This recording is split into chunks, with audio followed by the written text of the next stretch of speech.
Hello everyone, welcome back my channel. চ্যানেলটাকে start করার আগে প্লিজ আমার চ্যানেলটাকে লাইক, শেয়ার অ্যান্ড সাবস্ক্রাইব করবেন। আর ভিডিওটা যদি পুরো ফুল দেখবেন, যদি ভালো লাগে তো আমাকে কমেন্টসে জানাবেন। তো আমি আজকে আলুর দম রেসিপি নিয়ে এসেছি। আলুটাকে আমি আগে বয়েল করে নিয়েছি। বয়েল করে তারপরে নুন, হলুদ আর লাল মরিচগুলো ভালো করে লাল লাল করে ভেজে নিচ্ছি। দেখুন লাল লাল হয়ে গেছে ভাজা, সুন্দর লাল লাল করে ভেজে নিয়েছি। এখন আমি নামিয়ে দেবো। এখন সেম কড়াইতে আমি তেল দিয়ে দিলাম। তেলের মধ্যে আমি কিছু ফোড়ন দেবো। গোটা জিরে, 3টা এলাচ। এখন আমি একটা পেস্ট বানিয়েছি। পেস্টটার মধ্যে কিছু দিয়েছি হলুদ গুঁড়ো, জিরে গুঁড়ো, ধনে গুঁড়ো, আদা, কাঁচা লঙ্কা। এগুলোকে আমি পেস্ট করে এখন ছেড়ে দিয়েছি তেলে। এটাকে এখন আমি কষাবো, একটু 2-3 মিনিট কষাবো। 2-3 মিনিট কষানোর পর এটার মধ্যে আমি টমেটো পেস্ট অ্যাড করবো। টমেটো পেস্টের মধ্যে আমি কিছু কাজু বাদাম দিয়েছি।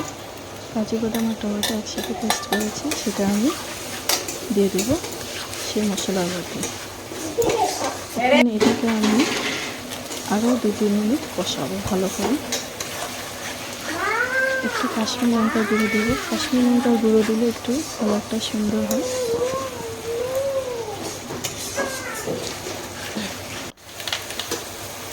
এখন আমি এটার মধ্যে একটু টক দই দিয়ে দেবো।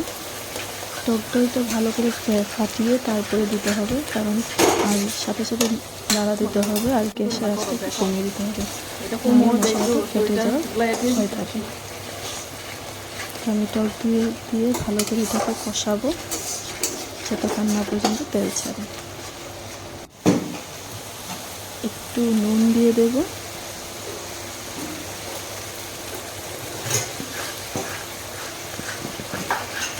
এখন আমাদের তেল ছাড়া শুরু হয়ে গেছে মশলার থেকে। এখন আমি এটাকে আলু অ্যাড করে দেবো। ভেজে রাখা আলুগুলো দিয়ে দিয়েছি মশলার মধ্যে।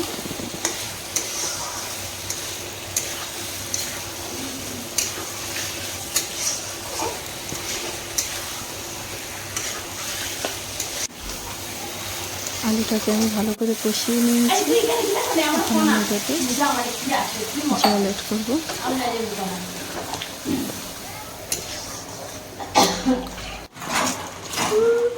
জলটা ফুটে আসলে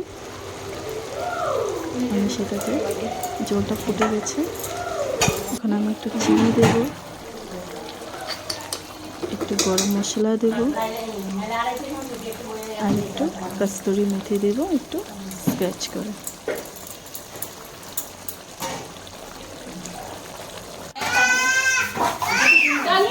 এটা নামিয়ে দেবো ধন্যবাদ দিয়ে। আমাদের আলুর দম রেডি। ভিডিওটা কেমন লেগেছে কি সুন্দর হয়েছে। ভিডিওটা কেমন লেগেছে বললাম, কেমন লেগেছে বলিও।